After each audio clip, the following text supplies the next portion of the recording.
അപ്പോൾ കുറേ നാളായി കേട്ടോണ്ടിരിക്കുന്ന ഒരു പദപ്രയോഗമാണ് പി ആർ എന്ന്. അത് ബിഗ് ബോസിൽ ഈ ഒരു 2-3 ദിവസങ്ങളായിട്ട് ഭയങ്കര വലിയ രീതിക്കാണ് ഈ പി ആറിൻ്റെ കേസെടുത്ത് ഇവന്മാരായിട്ട് സംസാരിച്ചുകൊണ്ടിരിക്കുന്നത്. ഈ പി ആർ, ഈ പബ്ലിക് റിലേഷൻ വർക്ക് ഓരോ കണ്ടസ്റ്റൻസും കൊടുത്തിട്ടാണ് ബിഗ് ബോസ് ഹൗസിലേക്ക് കയറി പോകുന്നത്. സംഭവം എൻ്റെ സംശയം അതല്ല. നന്നായിട്ട് മത്സരിക്കാൻ കഴിയുന്നൊരു മത്സരാർത്ഥിയാണെന്നുണ്ടെങ്കിൽ എന്തിനാണ് ഈ ലക്ഷങ്ങൾ കൊടുത്ത് പി ആർ എടുത്തിട്ട് പോകേണ്ടി വരുന്നത്? മര്യാദയ്ക്ക് കളിച്ച് നിൽക്കാൻ പറ്റുമെന്നുണ്ടെങ്കിൽ പിന്നെ എന്തിനാ പി ആർ? അതിൻ്റെ ആവശ്യമില്ല. അതായത് ഈ നിലവിൽ ഈ പി ആർ എന്നുള്ളത് ജസ്റ്റ് കമൻ്റ് ഇട്ടും റീൽസ് ക്രിയേറ്റ് ചെയ്തും ഷോർട്സ് ക്രിയേറ്റ് ചെയ്ത് സപ്പോർട്ട് ചെയ്യുന്ന മാത്രമല്ല, വോട്ടുകൾ പൈസ കൊടുത്ത് ചെറിയ ചെറിയ ഗ്രൂപ്പിൽ വോട്ടുകളൊക്കെ മേടിക്കുന്ന പരിപാടി വരെ ഇതിനിടയിൽ നടക്കുന്നുണ്ട്. അപ്പോൾ ഇത്രയും കോടിക്കണക്കിന് രൂപ നടത്തി ബിഗ് ബോസ് ഹൗസ് നടത്തുന്ന അവരും ഇതൊക്കെ കണ്ടുകൊണ്ടിരിക്കുന്ന നമ്മളൊക്കെ ആരാണ്? പൊട്ടന്മാരാണ്. എനിക്കതാണ് അറിയാൻ വയ്യാത്തത്. ലക്ഷങ്ങൾക്കൊന്നും ഒരു വിലയില്ല. അതായത് 1 ലക്ഷം, 2 ലക്ഷം, 3 ലക്ഷം. ഇന്ന് രാവിലെ വിനു എന്ന് പറയുന്നൊരു വ്യക്തി പറയണത് ഞങ്ങൾ പി ആർ ചെയ്യുന്നത് 3 ലക്ഷം രൂപയാണെന്നാണ്. അപ്പോൾ ഈ കഴിഞ്ഞു പോയ മത്സരാർത്ഥികളൊക്കെ തന്നെ ഈ പറയുന്ന കണക്ക് പി ആറിൻ്റെ ബലത്തിലാണോ പിടിച്ചിരുന്നത്? എനിക്ക് സീരിയസ്ലി എനിക്കറിയാം, എനിക്കത് മനസ്സിലാവുന്നില്ല എന്താണ് അതിൻ്റെ പിറകിലുള്ളൊരു പരിപാടി എന്നുള്ളത്. അറിയാതൊക്കെ ക്യാമറയ്ക്ക് മുമ്പിൽ കണ്ടന്റ് കൊടുക്കുന്ന വ്യക്തിയാണെങ്കിൽ ഈ പി ആറിൻ്റെ ആവശ്യം എന്താണ്? ജനങ്ങൾ സപ്പോർട്ട് ചെയ്യത്തില്ലേ? അപ്പോൾ ബിഗ് ബോസ് ഹൗസിനകത്ത് ഏകദേശം കുറേ പേർക്ക് സത്യം പറഞ്ഞു കഴിഞ്ഞാൽ ഈ ഒരു പി ആർ വർക്ക് ഉണ്ട്. പിന്നെ ഇനി നെവിൻ്റെ ഒരു കാര്യം കൂടെ അറിഞ്ഞാൽ മാത്രം മതി നെവിന് പി ആർ ഉണ്ടോ ഇല്ലയോ എന്ന്. നെവിന് പി ആർ ഇല്ല എന്നുണ്ടെങ്കിൽ ആ ബിഗ് ബോസ് ഹൗസിലെ നല്ലൊരു ഗെയിമറും നല്ലൊരു എൻ്റർടൈൻമെൻറ്ററും എന്നുള്ള നിലയ്ക്ക് നെവിനായിരിക്കും ആ ഒരു ബിഗ് ബോസിൻ്റെ ഈ സീസൺ 7 കപ്പ് ഉയർത്താൻ ഏറ്റവും അർഹനായിട്ടുള്ളവൻ. കാരണം മറ്റുള്ളവർ കൊടുക്കുന്ന കാട്ടിയും നല്ല ക്ലീൻ ആയിട്ടുള്ള എൻ്റർടൈൻമെൻറ്റ് കണ്ടൻറ്റ് അവൻ കൊടുത്തിട്ടുണ്ട്. എൻ്റർടൈൻമെൻറ്റ് മാത്രമല്ല, ചെറിയ വിഷയങ്ങൾ അവിടെ ഇവിടെയൊക്കെ ഉണ്ടാക്കിയിട്ടുണ്ട് എന്നുണ്ടെങ്കിലും മറ്റുള്ള കണ്ടസ്റ്റൻസിനെ വെച്ച് നോക്കുമ്പോഴത്തേക്കും നെവിൻ്റെ കാര്യത്തിൽ വളരെ ക്ലീനാണ്. ഇനി നമുക്ക് പി ആറിൻ്റെ കാര്യത്തിലൂടെ തിരിച്ചു വരാം. ഈ പി ആറിൻ്റെ വിഷയമാണ് ഇന്നലെ ബിഗ് ബോസ് ഹൗസിലേക്ക് തിരിച്ചു വന്ന ശൈത്യ എന്നുള്ള കണ്ടസ്റ്റൻസ് പറയുന്നത്. അത് അനുമോളുമായിട്ട് ബിഗ് ബോസ് ഹൗസിൽ നിന്ന് പോകുന്ന സമയത്ത് ചെറിയ പ്രശ്നങ്ങളുണ്ടായിരുന്നതും ഈ ഒരു പ്രശ്നം എങ്ങനെയെങ്കിലും പറഞ്ഞ് സോൾവ് ചെയ്യാനും കൂടിയാണ് തിരിച്ചു വന്നതെന്നാണ് ശൈത്യ ഇന്നലെ ബിഗ് ബോസ് ഹൗസിലേക്ക് കയറിയതിന് ശേഷം പറയുന്നത്. അങ്ങനെ അനുമോളെ വിളിക്കുന്നു, അനുമോൾ വന്നിരിക്കുന്നു. ശൈത്യ സംസാരിച്ച് തുടങ്ങുന്ന സമയത്ത് തന്നെ മനസ്സിലാവുന്നു ഇത് ഇരുന്ന് കഴിഞ്ഞ് സംസാരിച്ച് മറുപടി കൊടുത്താൽ പന്തികേടാവുമെന്ന് വെച്ചിട്ട് അനുമോൾ ആ ഒരു സെഷനിൽ നിന്ന് എണീറ്റ് അങ്ങ് പോവുകയാണ്. ലോൺ ഏരിയയിൽ എല്ലാ ക്യാമറയുടെയും വിസിബിലിറ്റി കിട്ടുന്ന സ്ഥലത്ത് വെച്ചിട്ടാണ് ശൈത്യ ഇതെല്ലാം സംസാരിക്കുന്നത്. ഇത് മാത്രമല്ല, അനുമോൾ എണീറ്റ് പോകുന്നു, പ്രതികരണം കിട്ടുന്നില്ല എന്ന് കണ്ടപ്പോഴത്തേക്കും ശൈത്യ ട്രാക്ക് മാറ്റുകയാണ്. ശൈത്യ ട്രാക്ക് മാറ്റുന്നത് എങ്ങനെയാണെന്ന് വെച്ച് കഴിഞ്ഞാൽ അത് എന്തിൻ്റെ പേരിലാണെന്ന് അറിയത്തില്ല. ശൈത്യ പിന്നെ പറയുന്നത് ഈ ബിഗ് ബോസ് ഹൗസിനകത്ത് അനുമോൾ പറഞ്ഞ പല കാര്യങ്ങളും കള്ളത്തരങ്ങളാണ്. അതിനായിട്ട് ശൈത്യ പറയുന്ന കാര്യങ്ങൾ ഇങ്ങനെയാണ്: 16 ലക്ഷം രൂപ ഉണ്ടായിരുന്നുണ്ടെങ്കിൽ അച്ഛൻ്റെ ഓപ്പറേഷൻ വരെ നടത്താമായിരുന്നു അനുമോൾ പറഞ്ഞത് കള്ളത്തരമാണ്. പിന്നെ അവൾക്ക് വണ്ടി എടുത്തത് വരെ റെഡി ക്യാഷ് കൊടുത്തിട്ടാണ്, പോരാത്തതിന് കുറേ പുരയിടങ്ങളുണ്ട് എന്ന് പറയുകയാണ്. അപ്പോൾ ഇത്രയൊക്കെ ആയപ്പോഴത്തേക്കും അനുമോളുടെ വീട്ടുകാർക്കും അല്ലെങ്കിൽ അനുമോളുടെ പി ആറിനും ഇത് കയറിയങ്ങ് കൊള്ളും. അവരെന്ത് ചെയ്തു? അവരുടെ ഇൻസ്റ്റാഗ്രാം ഹാൻഡിലൂടെ ഇന്നലെ അവരുടെ വീട്ടിന് ലോൺ ഉണ്ടെന്നും അവരെടുത്തേക്കുന്ന വണ്ടി ലോണിലാണെന്നൊക്കെ തെളിയിക്കാനായിട്ട് ഈ വീട്ടിന് ലോണുള്ള പേപ്പറും വണ്ടിയുടെ RC ബുക്കിനകത്ത് ലോൺ ഉള്ളതായിട്ട് കാണിക്കുന്ന ആ ഒരു RC ബുക്കും ഇന്നലെ സ്റ്റോറിയായിട്ട് പോസ്റ്റ് ചെയ്തായിരുന്നു. അതിനുശേഷം ഇന്ന് രാവിലെ അനുമോളുടെ പി ആർ എന്ന് പറയുന്ന, അനുമോൾ പി ആർ കൊടുത്തെന്ന് പറയുന്ന വിനു എന്നൊരു വ്യക്തി മീഡിയയുടെ മുമ്പിൽ വന്നിട്ട് കാര്യങ്ങളെല്ലാം തുറന്നടിച്ച് പറയുകയാണ്. അപ്പോൾ ഇത്രയും കാര്യങ്ങൾ ശൈത്യ പറഞ്ഞതിന് ശേഷം മറ്റൊരു കാര്യം കൂടെ പറയുന്നുണ്ട്. നീ പി ആർ കൊടുത്ത, അതായത് അനുമോൾ പി ആർ കൊടുത്ത വിനു എന്ന് പറയുന്ന വ്യക്തി എൻ്റെ അച്ഛൻ്റെ കയ്യിൽ നിന്ന് കുറച്ചധികം കാശ് മേടിച്ചിട്ടുണ്ട്. അപ്പോൾ എത്രയാണ് എമൗണ്ട് എന്നുള്ളത് ഇതുവരെയും വ്യക്തമാക്കുന്നില്ല. എന്നിട്ട് ഇന്ന് രാവിലെ ആയപ്പോഴത്തേക്കും ഈ അനുമോൾ പി ആർ കൊടുത്തു എന്ന് പറയുന്ന വിനു, അനുമോളും ശൈത്യം പി ആർ കൊടുത്തെന്ന് പറയുന്ന ഈ വിനു എന്ന് പറയുന്ന വ്യക്തി ഇന്ന് രാവിലെ മീഡിയാസിന് മുമ്പിലേക്ക് വന്നിട്ട് ശൈത്യ പറഞ്ഞതിനെക്കാട്ടിയും വലിയ സെൻസിറ്റീവായിട്ടുള്ള കാര്യങ്ങൾ പറയുകയാണ്. അതായത് പുള്ളി പറയുന്നത് ഇങ്ങനെയാണ്: ഈ ശൈത്യയുടെ ഫാമിലി എന്നെ ഡയറക്റ്റ് ഇങ്ങോട്ട് കോൺടാക്ട് ചെയ്തതാണ്, അല്ല നമ്മൾ അങ്ങോട്ട് പോയി കോൺടാക്ട് ചെയ്തതല്ല. ഞാൻ പി ആർ വർക്ക് ചെയ്യുന്നത് 3 ലക്ഷം രൂപയ്ക്കാണ്. പിന്നെ പറയുന്നുണ്ട് ഞാൻ ഓൾറെഡി ഒരാളുടെ പി ആർ അനുമോളുടെ പി ആർ ഞാൻ ഏറ്റെടുത്തു. സോ അതുകൊണ്ട് എനിക്കിനി പി ആർ ഒന്നും കൂടി എടുക്കാൻ വയ്യ എന്നുള്ള കേസ് പറയുന്നുണ്ട്. അപ്പോൾ പറയുന്നത് എന്തെങ്കിലും ചെയ്ത് സഹായിക്കണം, കാരണം അവളിപ്പോൾ ഈ വീക്കിലെ എലിമിനേഷനിൽ, അതായത് നമ്മുടെ എവിക്ഷനിലുണ്ട്, അപ്പോൾ എന്തെങ്കിലും സഹായിക്കണമെന്ന് പറയുന്നുണ്ട്. അപ്പോൾ ഈ വിനു എന്ന് പറയുന്ന വ്യക്തി പുള്ളിയുടെ ശൈത്യയുടെ പേരൻസ് പറയുന്നത് കേട്ടിട്ട് ശൈത്യയുടെ വർക്ക് എടുക്കുകയാണ്. അപ്പോൾ പുള്ളി പറഞ്ഞ വേറൊരു കാര്യമുണ്ട്: ഞാൻ വർക്ക് എടുക്കാം, പക്ഷേ ഫുള്ളി ചെയ്യാൻ പറ്റത്തില്ല. കാരണം ആദ്യം 1 മാസത്തേക്കുള്ള വർക്ക് നമുക്ക് ചെയ്തു നോക്കാം, അത് കഴിഞ്ഞ് ഇത് സംഭവം ക്ലിക്ക് ആവണമെന്നുണ്ടെങ്കിൽ മാത്രം നിങ്ങൾ ബാക്കി നമുക്ക് കണ്ടിന്യൂ, ഇല്ലെങ്കിൽ ഞാൻ സ്റ്റോപ്പ് ചെയ്യാമെന്ന് പറഞ്ഞിട്ട് 1 മാസത്തേക്കുള്ളൊരു പരിപാടി സ്റ്റാർട്ട് ചെയ്യുന്നുണ്ട്. ഏകദേശം 1.5 ലക്ഷം രൂപയുടെ കണക്കാണ് അതിനകത്ത് പറയുന്നത്. 1.5 ലക്ഷം രൂപ അതിനകത്ത് മേടിച്ചു, 70,000 രൂപ അടുപ്പിച്ചങ്ങോട്ട് ചിലവ്. ശൈത്യയ്ക്ക് ബിഗ് ബോസ് ഹൗസിലേക്ക് പോകുന്നതിന് മുമ്പ് ഈ കാര്യങ്ങൾ, അതായത് വിനു ശൈത്യയ്ക്ക് വേണ്ടി പി ആർ ചെയ്യുന്നുള്ള കാര്യമൊന്നും അറിയത്തില്ല. ശൈത്യ ഹൗസിലേക്ക് പോയതിന് ശേഷമാണ് ഈ പേരൻസ് എന്നെ വിളിച്ച് പറയുന്നത് ഞാൻ ശൈത്യയ്ക്ക് വേണ്ടി പി ആർ തുടങ്ങുന്നത്. അപ്പോൾ ഇതൊന്നും അറിഞ്ഞുകൂടാതെയാണ് ഇന്നലെ ബിഗ് ബോസ് ഹൗസിൽ ഇരുന്നിട്ട് ശൈത്യ അനുമോളടുത്തേക്ക് ഇത്രയും പരാമർശങ്ങൾ ഇറക്കുന്നത്.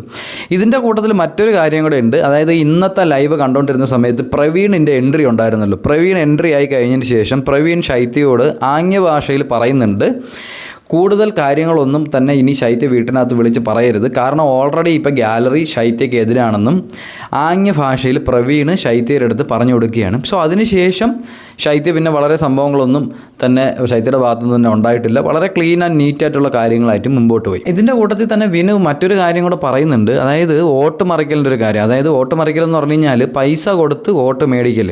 നമുക്കറിയാം ഇൻസ്റ്റാഗ്രാമിൽ ഒരുപാട് ഫാൻ ഫോളോയിങ് ഉള്ള പേജസ് ഉണ്ട്. ഈ മീംസൊക്കെ വരുന്ന പേജസ് ഉണ്ട്. അപ്പോൾ അത്തരം ചെറിയ ചെറിയ എഡിറ്റ്സ് പിന്നെ ചെറിയ അനിമേഷൻസ് ഒക്കെ വരുന്ന കുറച്ച് ചില പേജസൊക്കെ ഉണ്ട്. അപ്പോൾ അത്തരം പേജുകളിലേക്ക് പൈസ കൊടുത്തുകൊണ്ട് അനിമോൾക്ക് വോട്ട് അഭ്യർത്ഥിച്ചുകൊണ്ട് അങ്ങനെയാണ് അനിമോൾക്ക് വേണ്ടി വോട്ടുകൾ ചെയ്തത്, അല്ലെങ്കിൽ ശൈത്യയ്ക്ക് വേണ്ടി ചെയ്തതെന്നും പുള്ളി പറയുന്നുണ്ട്. അതിൽ തന്നെ പുറമേ തന്നെ 70,000 രൂപയോളം ചിലവായെന്നാണ് നേരത്തെ പുള്ളി പറഞ്ഞത്. അപ്പോൾ ഈ വോട്ട് മറിക്കലിൻ്റെ കാര്യമാണ് മെയിനായിട്ടുള്ളൊരു ഗുരുതരമായ ഒരു സംഭവം എന്ന് പറയുന്നത്. PR ചെയ്യുന്നത് നല്ലതാണ്, നല്ല കാര്യം തന്നെയാണ്. കാരണം പബ്ലിക്കിലേക്ക് കുറച്ചധികം നല്ല കാര്യങ്ങൾ എത്തും. അവരവിടെ വീട്ടിൽ ചെയ്യുന്ന നല്ല കാര്യങ്ങളൊക്കെ കുറച്ചും കൂടി BGM ഒക്കെ കയറ്റി ഒന്ന് പെരുപ്പിച്ച് നല്ല ക്യാപ്ഷനൊക്കെ എഴുതി പിടിപ്പിച്ച് അവർ അത്യാവശ്യം ആ ഒരു സാധനത്തിനെ ഒന്ന് പൂർണ്ണവൽക്കരിക്കാൻ അതൊരു നല്ലൊരു കാര്യമാണ് PR. പക്ഷേ ഈ വോട്ട് മറിക്കുന്നതേ, ഇത്രയും കോടിക്കണക്കിന് രൂപ മുടക്കി ബിഗ് ബോസ് അതിൻ്റെ ഒരു എക്സ്ക്ലൂസിവിറ്റി കളയാതെ ഇത്രയും നാളും പ്രോഗ്രാം നടത്തുന്നതും അത് കണ്ട് അവരുടെ അതിനകത്തുള്ള പെർഫോമൻസ് കണ്ട് ആ ക്യൂരിയോസിറ്റിയുടെ പുറത്ത് ബിഗ് ബോസിനകത്തുള്ള കണ്ടസ്റ്റൻസിനെ നമ്മൾ വോട്ട് ചെയ്യുന്നു. നമ്മൾ അപ്പം മണ്ടന്മാരാവുകയല്ലേ. അപ്പോൾ ഇത്രയൊക്കെ കാര്യങ്ങൾ ഒരു സൈഡിൽ നടക്കുന്ന സമയത്ത് വെളിയിൽ ലക്ഷക്കണക്കിന് രൂപയുടെ എഗ്രിമെൻ്റ് എഴുതുന്നു, ബിഗ് ബോസിലേക്ക് പോകുന്നു, ഒന്നും ചെയ്യാതെ ഈറ്റ് 5 സ്റ്റാർ ഡൂ നത്തിങ്, വെറുതെ ഇരുന്നാലും വോട്ട് കിട്ടും എന്നുള്ള സീനിൽ. ഇതേ സെയിം കാര്യമാണ് ഇന്നലെ നൈറ്റ് ബിൻസിയും അല്ലെങ്കിൽ RJ ബിൻസിയും അപ്പാനിയും കൂടെ ഇരുന്നിട്ട് അനുമോളടുത്ത് പറയുന്നത്. അനീഷിൻ്റെ അടുത്ത് നീ ചെയ്തത് വളരെ തെറ്റായ കാര്യമാണ്. കാരണം ഒരാളുടെ ഫീലിങ്സ് വെച്ചിട്ടാണ് നീ കളിച്ചത്.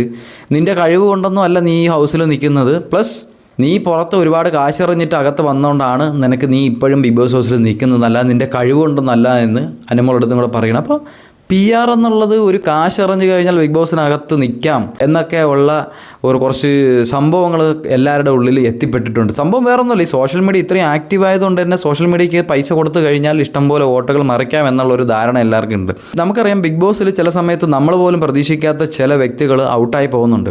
അതിൻ്റെ പിറകിലുള്ള സത്യം എന്ന് പറഞ്ഞു കഴിഞ്ഞാൽ ഇതാണ്. അതായത് പൈസ കൊടുത്ത് വോട്ട് മറിക്കുകയാണ്. ഉദാഹരണത്തിന് ആര്യനാണ് അനിമോളെക്കാട്ടിയും മുകളിൽ കളിച്ചുകൊണ്ടിരിക്കുന്നത് വെച്ചോ, നല്ല പോയിൻറ്റ്സോടുകൂടി നല്ല വോട്ടോടുകൂടി കളിച്ചുകൊണ്ടിരിക്കുകയാണെങ്കിൽ ആര്യനെ എങ്ങനെയെങ്കിലും താഴെ ഇറക്കാനായിട്ട് അനിമോളുടെ PR എന്ത് ചെയ്യും? പൈസ കൊടുത്ത് ആൾക്കാർക്ക് വോട്ട് ചെയ്യിപ്പിക്കും, അനിമോൾക്ക് വേണ്ടി വോട്ട് ചെയ്യിപ്പിക്കും.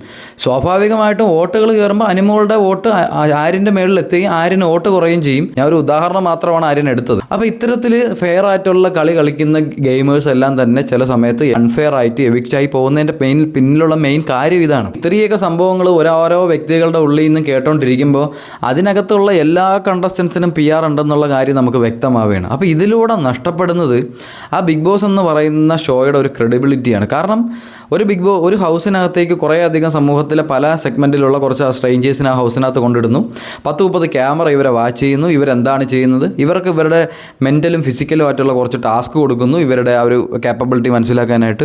ഇതെല്ലാം കണ്ടുകൊണ്ടിരിക്കാനായിട്ട് നമ്മുടെ പോലുള്ള കുറച്ച് ആൾക്കാർ ഈ ഒരു ഷോ കണ്ടുകൊണ്ടിരിക്കുന്നു.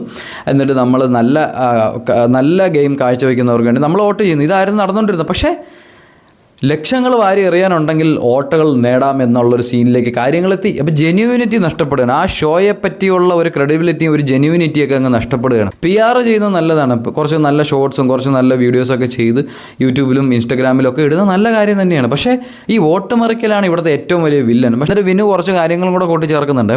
ഇന്നലെ ബിഗ് ബോസ് ഹൗസിലേക്ക് കയറിയതിന് ശേഷം ശൈത്യ പറഞ്ഞ ചില കാര്യങ്ങൾ എപ്പിസോഡിലും ലൈവിലും കണ്ടതിന് ശേഷം ഈ ശൈത്യയുടെ പാരൻസ് വിനുവിനെ വിളിച്ചിട്ട് കുറച്ച് കാര്യങ്ങളൊക്കെ സംസാരിച്ചായിരുന്നു. അപ്പോൾ ശൈത്യ ഇന്നലെ ബിഗ് ബോസ് ഹൗസിൽ പറഞ്ഞ കാര്യങ്ങളൊന്നും തന്നെ അവർക്കറിയാത്ത കാര്യങ്ങളാണ്. അതായത് ശൈത്യ അവരോടൊന്നും തന്നെ ഡിസ്കസ് ചെയ്യാതെയാണ് ഈ കാര്യങ്ങളൊക്കെ തന്നെ ഇന്നലെ ബിഗ് ബോസ് ഹൗസിൽ പറഞ്ഞതെന്നും അവർക്ക് ഇതിൻ്റെ ധാരണ ഇല്ലെന്നും അതുപോലെ തന്നെ ശൈത്യയ്ക്കും ഈ ഒരു പ്രശ്നത്തെ പറ്റിയിട്ട് ശരിക്കുള്ള ഒരു ഐഡിയ ഇല്ലാതെയാണ് ശൈത്യ ഹൗസിനകത്ത് സംസാരിച്ചതെന്നൊക്കെയാണ് ശൈത്യയുടെ പാരൻസ് വിനുവിനെ വിളിച്ച സമയത്ത് പറയുന്നതെന്നാണ് ഇന്ന് വിനു പറയുന്നത്.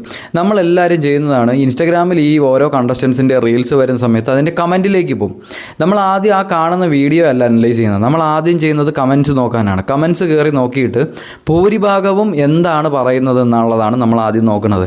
അപ്പോൾ നമ്മുടെ ഉള്ളിൽ ഇപ്പം ജെന്യുവനായിട്ടൊരാളുണ്ടെന്നുണ്ടെങ്കിലും ഭൂരിഭാഗം ആൾക്കാരും ഇന്ന കണ്ടസ്റ്റൻസിനെയാണ് സപ്പോർട്ട് ചെയ്യുന്നതുള്ളതുകൊണ്ട് ആ കണ്ടസ്റ്റൻസിനെ സപ്പോർട്ട് ചെയ്യാമെന്ന് പറഞ്ഞിട്ട് അങ്ങനെയും കുറേ വോട്ടുകൾ മറിയുന്നുണ്ട്. അപ്പോൾ ഇതേപോലൊരു വള്ളി കേസാണ് സീസൺ 5 ശോഭയുടെ കേസിൽ നടന്നത്. അഖിൽമാരാർ വിൻ ചെയ്ത സമയത്ത് വിൻ ചെയ്ത് പുറത്ത് വന്നതിന് ശേഷം അഖിൽമാരാർ തന്നെ അത് പറയുന്നുണ്ടായിരുന്നു, ശോഭ PR കൊടുത്ത ടീം കുറേ ബോട്ട് വോട്ടുകൾ കയറ്റി, അതായത് ഈ ബോട്ടുണ്ടല്ലോ AI ബോട്ടല്ല ബോട്ട്, ഈ ബോട്ട് വെച്ചുകൊണ്ട് കുറേ വോട്ടുകൾ ഹോട്ട്സ്റ്റാറിലേക്ക് ചെയ്തെന്നും അത് ബിഗ് ബോസ് കണ്ടുപിടിച്ചെന്നും ശോഭയുടെ ആ ഒരു വോട്ടിനെയൊക്കെ തന്നെ റിമൂവ് ചെയ്ത് കളഞ്ഞെന്നൊക്കെയുള്ള കാര്യങ്ങളൊക്കെ തന്നെ അഖിൽമാരാർ വിൻ ചെയ്ത് വന്നതിന് ശേഷം പുറത്ത് പറഞ്ഞിരുന്നു. അപ്പോൾ അത്തരത്തിലുള്ള കുറേ കാര്യങ്ങൾ PR-ഉമായിട്ട് ബന്ധപ്പെട്ട് വേണ്ടാത്ത കുറേ കാര്യങ്ങൾ നടക്കുന്നുണ്ട്. ജെന്യൂനിറ്റി എന്നുള്ളത് നഷ്ടപ്പെട്ടുകൊണ്ടിരിക്കുകയാണ് എന്തായാലും. അപ്പോൾ എന്തെന്നായാലും മൊത്തത്തിൽ നാറ്റക്കേസായി ചളകുളമായിരിക്കുകയാണ് PR. ലക്ഷക്കണക്കിന് രൂപയുടെ PR കാരണം മൊത്തത്തിൽ നാറ്റക്കേസായി മാറി. എന്തെന്നെ ആയാലും ബിഗ് ബോസിൻ്റെ കൂടുതൽ വിശേഷങ്ങളുമായി നമുക്ക് മറ്റൊരു വീഡിയോയിൽ കാണാം. സന്ധിക്കും വരേക്കും വണക്കം.